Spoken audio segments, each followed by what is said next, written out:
I'm beginning to think that most hospitals, especially Kaiser ones, have this nook in the middle of everything that even though it may be enclosed, you still have the vegetation, places where you can meditate and have a quiet time.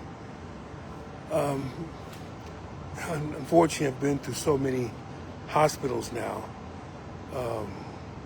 that you tend to look at these things, but it's still nice to have something in the middle, whereas you can just not even think about the situation, but to let your mind go. However, that's not the case here. I'm not letting my mind go in terms of going everywhere, but I had a specific subject to talk about. Most of you have already known about the war or battle or conflict or whatever you may want to call it, that essentially the U.S. and Israel has with Iran. And that Iran has pretty much included most of the other Gulf nations, Oman, Dubai, Saudi Arabia, and so on. And so they're shooting missiles and hitting almost everywhere, indiscriminately. So they're drawing the entire region into war. Now, is this the start of what we were thinking would be Gog and Magog in the Bible? Not quite yet, because to me, Russia has to be involved. And Russia right now is too concerned with the Ukraine to even think about coming in to help Iran. But I want to talk about, essentially, I talked about Iran for a little bit earlier regarding its history, why they seem to be so antagonistic towards the United States and Israel. Now let's get to Israel. And of course we always talk about Israel because Israel is the nation in the Bible. And when they even came back in the New Testament, the Gospels was about Jesus and his relation with those that were with him, which happened to be Jews in the land of Palestine, which incidentally is the region that is also now known today as Israel. But I think that there should be some story as to why Israel happens to be so antagonistic towards places like Iran. And I think people have to understand two things. And I'm not saying it's good, I'm not saying it's bad. I'm just saying it is what it is. So I'm trying to keep it from being partisan. I know it's very easy to do so because many people say you can't curse Israel. You can't get mad at Israel because the Bible says that I will bless them and bless thee and curse them and curse thee, and then shall all the nations of the earth be blessed. I understand it. I understand it deals with Abraham. I understand that deals with essentially the prophecy of it coming to Isaac and whatever has flowed from Isaac, including, of course, the nation of Israel. However, does it mean that Israel has always done everything correctly? If you read the Bible for any significant period of time, you know that a lot of Israel's history entailed their disobedience against God. Not only in the Old Testament, but in the New Testament, they failed to recognize Jesus as Messiah. And even though it wasn't according to plan, see, here's the thing too. Things will happen. Things will always happen according to plan, according to how God sees fit for it to take place. Things are going to happen. However, if it's something bad, it doesn't have to be you that does it. Because if it's not you, it would be someone else. That's why you can't excuse people like Judas. Because even though it was foretold that the Lord would be betrayed, it didn't have to be Judas Iscariot. But it was. Because he chose to betray. Not because God drove him to betray, because he himself chose it. Well, isn't that, that's not really, that doesn't give him a choice. Yes, it does. He didn't have to do it. He thought of the money, thought how much money he could get, and only too late did he realize he betrayed the Lord and condemned his Lord to die for 30 pieces of silver. Now, let's go back to Israel. Israel right now, to be honest, is not very well liked by any of the nations. And as I was going through, something struck me. I began to see some articles regarding a greater Israel. And it must be noted that it also says in the Old Testament, first was told Abraham that as far as the eye could see, that will be what Israel would adopt as his own nation. And then I believe it's to David that I've given you land from the Euphrates to the river of Egypt. Now, some people say that the river of Egypt is the Nile. Some people say the river of Egypt is another river that essentially maybe in the Sinai, whatever happens to be, but essentially it's another river. But in any case, that Israel was to expand, to receive the blessing that God gave to that particular country. And so you have someone like Benjamin Netanyahu, who was the prime minister of Israel and the one that's in charge. And you wonder why he is so antagonistic against his neighbors. And you must understand the psyche of Israel after they became a nation.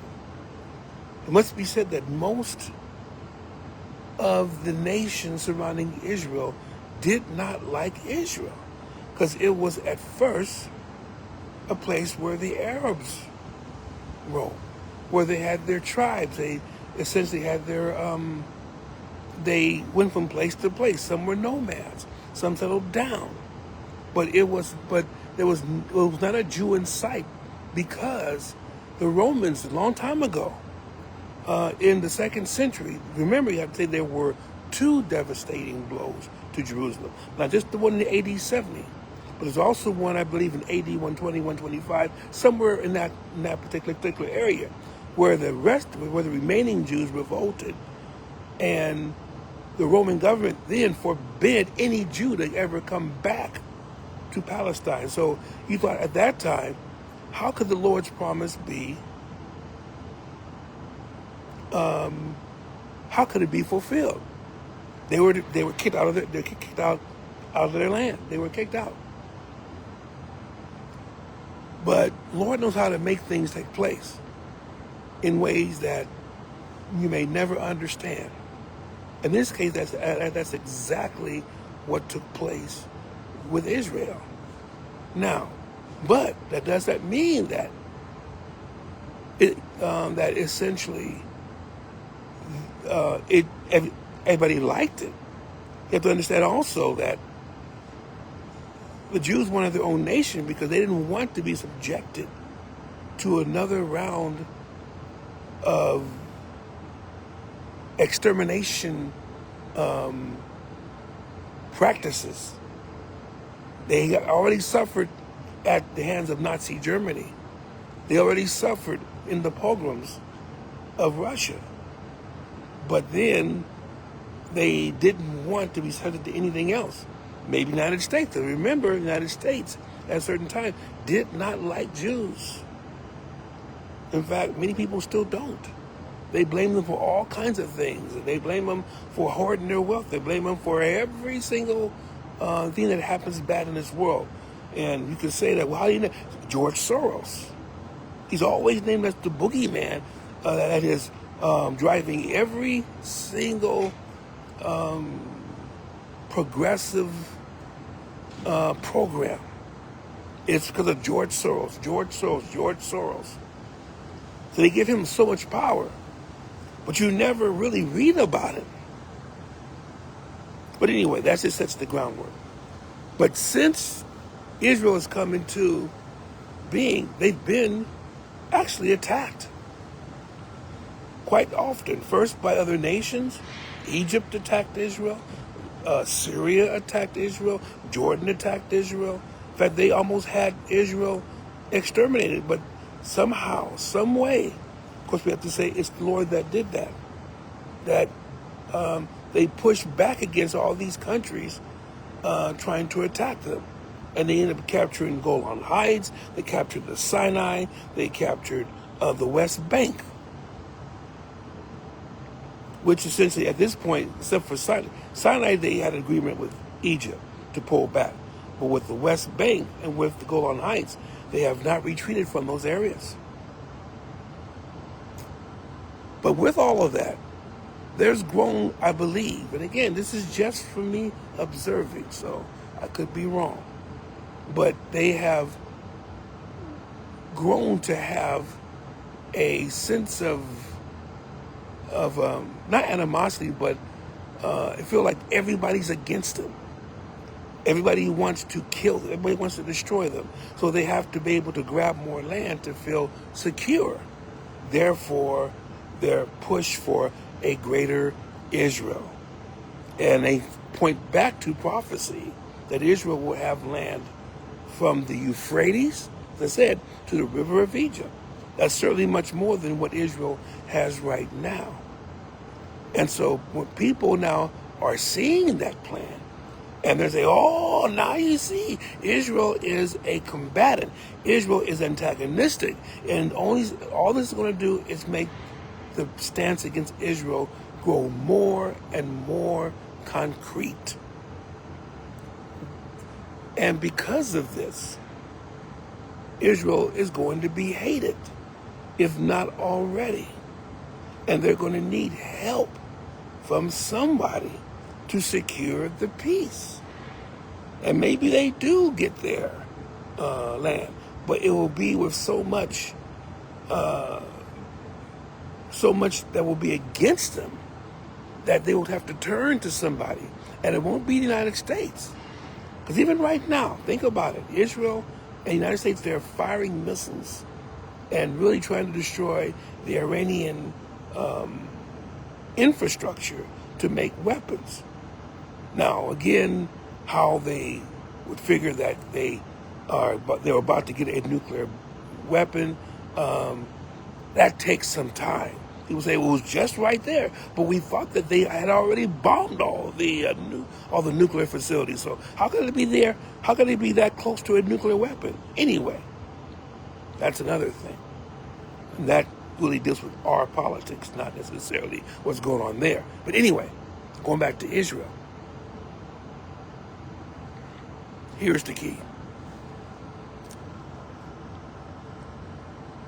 The hardliners, led by Netanyahu, are loath to give anything up. Because to give something up is to expose them once more to the whims of the nations around them. And they do not want to be in that position ever again where they almost lost their nation. And you can think about the Munich Olympics where they had their athletes slaughtered. You could think about Entebbe in Uganda where they captured all these people. You think about the ship that was hijacked that had Jewish citizens on there. All these things lead to essentially a sense of paranoia. That's what I was looking for. Many of them are paranoid. And if you hear their story, rightly so, because people want to kill them. But one may say, well, they want to kill you because you've done this, that, and the other. And that's correct, too. But it depends upon which side of the equation you fall into. Understand, God has not forsaken Israel forever. When Jesus comes back, he will lift up his nation, Israel. But Jesus hasn't come back yet. And they still have to face their covenant with death, their agreement with hell. which means the one that they make an agreement with will turn around and cause the greatest persecution of Jews this world has ever seen. It would make Hitler's final solution, it will make that become just mere child's play. It will chase him from one country to another. It will be a global manhunt. And the nation itself, well, the only reason why they would end up being saved is because they would be protected by God from extermination. So they still have to go through this. And the more Israel right now, because of its, and you gotta remember, they've been attacked by Hamas. Wiped out 1,000 people in one day. You have to talk about Hezbollah, who has repeatedly showered missiles onto Israel without any prompt. So it's not as though there's not any, reason for Israel to act that way. There's plenty of reason for Israel to act that way. I'm not saying it's right. I'm not saying what they do is going to serve them in the best way possible right now. But you can understand why it's happening. You got to remember, it's according to Scripture. It's not that we're giving away the land to Israel. God has to work that out. And they will go through a time of trouble. And Jeremiah chapter 30 tells us about it. It's called Jacob's trouble. It will be a place where they will be chased from pillar to post. And it will be I believe it will be by no one other than the Antichrist and those that support him. They will be essentially called probably. And if you start thinking of someone as a demon or think of someone as an evil thing, it's much more easy to think about exterminating them. Again, Nazi Germany showed the way, unfortunately. And others can take note and follow the plan. They, we'll try it better. And they may try to do that. Well, it looks to me like this is about to end. And that's okay, because I was about to ready to end it anyway. But I want you to think about this. Number one, that Israel has been antagonistic. Number two, do they have a reason to be antagonistic? They do, to the extent of what they're pushing it. You can't say. Can't say they're right. But after all is said and done, it will all come to pass as God's prophecy. Exciting times we're in, saints. I believe next time I'll talk about what we're doing, how that leads. Some of us have been thinking about us in all kinds of ways. I want to set the record straight. In any case, may God bless you. May He keep you. Keep watching the news. Not that the Lord can come any time right now. Anytime. But it doesn't mean that whatever happens here is going to really say, okay, Christ is coming right now. We don't know yet. No man knows the day nor the hour. But we know the season. And this is the season. God bless you, saints. Love you all in Jesus' name.